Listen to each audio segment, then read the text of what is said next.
దరిసిలో బుధవారం doctor BR Ambedkar బాలుర గురుకుల పాఠశాలలో విద్యార్థులకు కంటి పరీక్షలు నిర్వహించారు. ఈ కార్యక్రమం జిల్లా కలెక్టర్ రాజాబాబు ఆదేశాల మేరకు అంధత్వ నివారణలో భాగంగా కార్యక్రమం చేపడుతున్నట్లు కార్యక్రమ నిర్వాహకులు ఎరాల్డ్ తెలిపారు. ఈ సందర్భంగా ఆయన మాట్లాడుతూ విద్యార్థులకు కంటి పరీక్షలు నిర్వహించి అవసరమైన వారికి ఉచితంగా కంటి అద్దాలు కూడా అందజేయనున్నట్లు ఆయన ఈ సందర్భంగా తెలిపారు.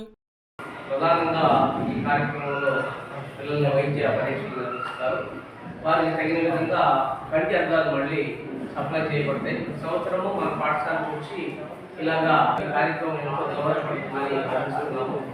విజయవంతం చేస్తున్నందుకు డాక్టర్ గారికి, అలాగే మా పాఠశాల హౌస్ మాస్టర్లకి, అలాగే స్థానిక ఆశావర్కర్ మేడం శివమ్మ మేడం గారికి పాఠశాల తరఫున ధన్యవాదాలు.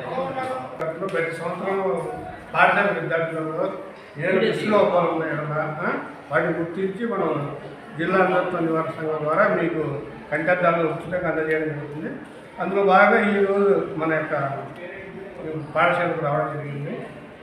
మీరందరూ ఈ లోపాలను చూసి మీకు జిల్లా అంధత్వ నివారణ సంఘం మన కలెక్టర్ ఆధ్వర్యంలో నిర్వహిస్తుంది కనుక దాని ద్వారా మీకు అద్దాలు ఉచితంగా అందజేయడం జరుగుతుంది.